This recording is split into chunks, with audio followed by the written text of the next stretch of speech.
हम लाठियां खाते हैं, मिठाई नहीं खाते। फैसल वाडा साहब, मर जाते हैं, औरों की कमाई नहीं खाते। और सबसे अहम बात, कल हुकूमत रोएगी। अल्लाह का फजल है कि आप किसी हुकूमत का हिस्सा नहीं मेरी तरह, तो ये हुकूमत कल रोएगी इंशाअल्लाह। जिस तरह मदर साहब कह रहे हैं, ऐसा क्या है इस तरमीम के अंदर कि ये हुकूमतें रोएंगी पीपल्स पार्टी नून लीग वाली। बहुत शुक्रिया कामरान साहब। हमारे उस्ताद मोहतरम में मज़हर साहब जुर्रत तो नहीं कर सकते हम उनके बात की ख़िलाफ़, लेकिन क्योंकि वो बहुत ही आइडियलिस्टिक हैं और वो जो जमहूरियत चाहते हैं वो अगले 50-60 साल तो शायद नज़र नहीं आ रही, हम आने भी लेकिन नहीं चले देंगे मैं आपको थोड़ा क्लियर करता चलो। ठीक है, ठीक है। नंबर 1 चलें जी सर, हम इंसाफ की बात करते हैं। इंसाफ जिसको कहा जा रहा है कि इंसाफ घुट गया है, इंसाफ में कुछ रहा नहीं, तो इंसाफ ने पहले दिया फांसी भुट्टो साहब को, फिर 45 साल बाद कहा कि भुट्टो साहब की फांसी गलत थी तो हमें भुट्टो साहब वापस दे दे कहीं से। फिर आपने कहा कि जी मुशर्रफ साहब डिक्टेटर हैं, फिर पीसीओ के जजेस आ गए, उन्होंने उसको लीगलाइज कर दिया। फिर उन्होंने उसका भाई, फिर उन्होंने जरदारी साहब को फिर जरदारी साहब को इन्हीं अदालतों ने जेल भेज दिया, फिर वहां से इन्हीं अदालतों ने ऐवान सदर भेज दिया, फिर नवाज शरीफ साहब को नाअहल कर दिया ये कह के कि उन्होंने अपने बेटे से पैसे नहीं लिए, ये नया जुर्म था, नई इजाद थी।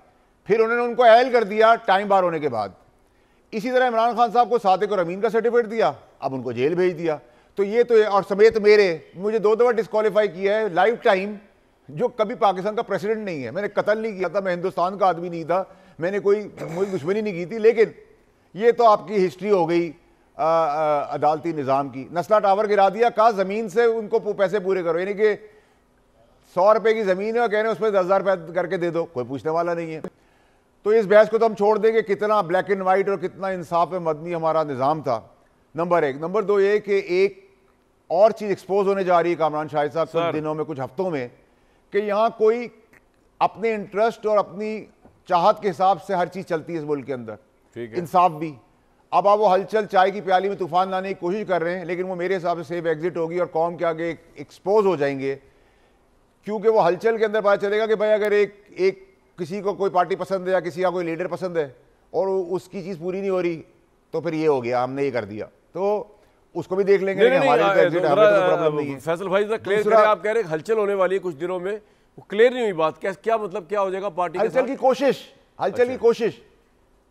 कोशिश अच्छा है, पब्लिक को एक्सपोज हो जाए। ये जो तराजू का निज़ाम है इसका भी एक्सपोजर होना बहुत ज़रूरी है, एक्सपोज होना बहुत ज़रूरी है। तीसरी चीज़ जो मज़हर साहब ने, हमारे उस्ताद मोहतरम ने शेर पढ़ा, तो मैं शेर का जवाब शेर में तो नहीं दे सकता हूँ, मैं सिर्फ उनको ये बता सकता हूँ कि भाई जो पार्लियामेंटेरियंस हैं, उन पार्लियामेंटेरियंस की आप बात कर रहे हैं जहानत की पिछले 75 साल से, तो पार्लियामेंटेरियंस के अंदर कई परसेंटेज तो ऐसी है जो ना पढ़ सकती है ना लिख सकती है, ना अंग्रेजी समझ से बोल सकती है ना उर्दू लिख सकती है, और कुछ भी नहीं कर सकते। तो उस पार्लियामेंट के क्राइटेरिया के अंदर आप क्या बातें कर रहे हैं, किस निज़ाम की बातें कर रहे हैं? आपको जमहूरियत का शौक था मज़हर साहब, ले अब जमहूरियत का मज़ा, आपको हम जमहूरी नॉर्म के तहत, ये तो कामरान शाहिद लास्ट वीक आया इस्लामाबाद, मैं आ गया बाहर से, तो तरमीम हमने पहले पास करा दी, आपके जमहूरी रिवायत पूरे करने के लिए बहस करवा दी, बहस के बाद आपने कहा और चीज़ कर दो, हमने वो भी कर दी। तो सर मसला ये है कि जिसको प्रॉब्लम है, आपके लिए बात नहीं कर रहा, जिन पॉलिटिशियन को प्रॉब्लम है उनके लिए मेरा जवाब है हु केयर्स, आपको प्रॉब्लम है अपने घर में प्रॉब्लम रखें, ठीक है। प्लस कामरान शाह साहब एक और चीज मदर साहब की खिदमत में और अतर काज़मी साहब की खिदमत में, ये वाहिद तरमीम में पाकिस्तान की हिस्ट्री में जो यूनानिमस पास हुई है, जिसपे ऑपोजिशन भी शामिल है, इस तरह full house 59 time chairman senate ने बुलाया, 59 टाइम चेयरमैन सेनेट ने बुलाया, कोई ऑब्जेक्शन है, कोई ऑब्जेक्शन है, क्योंकि पीटीआई ऑन बोर्ड थी, वो चले गए बाहर, पीटीआई ऑन बोर्ड थी, उन्होंने अपना रजिस्टर भी कराना पसंद नहीं किया, ये उन्होंने वोट रजिस्टर भी नहीं कराया कि भाई हम 2 वोट हैं, हम मुखालफत करते हैं, नहीं। उसके बाद 243 के ऊपर हंगामा मचाया हुआ था सोशल मीडिया पे, उस 243 के लिए किसी अवाम में, किसी ऐवान में एक भी बहस नहीं हुई, कोई उस तरफ आया ही नहीं, इसका मतलब ठीक था। तो भाई कौम के आगे सच बोलो ना कि हम इसके साथ हैं। बड़ी बड़ी बातें सोशल मीडिया पे, ड्रामे अंदर कुछ और, ठीक है, ये असलियत आपको पता चल गई। अब बात हो गई बाप की, तो भाई बाप का बाप तो हमें पता ही है कामरान शाहिद साहब, बिल्कुल, तो उसको तो वही रोक देते हैं, तो उसमें कोई बहस होनी चाहिए। मज़हर अब्बास साहब के लिए मैं कहता हूं कि जो वो चाह रहे हैं आइडियलिस्टिक सोच के तहत एक आइडियल डेमोक्रेसी, उसके लिए 60 साल 70 साल वेट करें।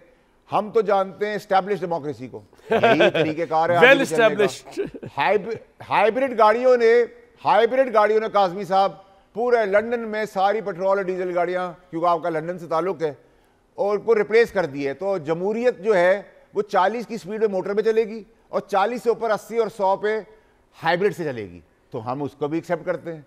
अब आप कहते हैं जमहूरी निज़ाम में मदाखलत है, तो सर बड़ा सिल्वर स्टील की बैसाखियों के बगैर ना 75 साल से चली है ना आगे चलेगी। अब आप और क्या चाहते हैं? आपको किस चीज़ से इत्मीनान होगा, हम वो भी कर देते हैं। आपने कहा वोटों को आपने इंजीनियर किया, 4 वोट अभी भी जेब में थे, वो 28वीं के लिए रख दिए हैं। वाह, आप और हुक्म करें, हम क्या करें सर? यार ये मैं लिख लूं जरा, ये इनके शेर से हैवी बात की आपने कि 4 वोट अभी भी जेब में थे मेरे भाई फैसल वाडा के, यानी कि ये जेबें झाड़ो तो पार्लियामेंटेरियन निकल रहे, ये तो इनकी हैसियत और औकात है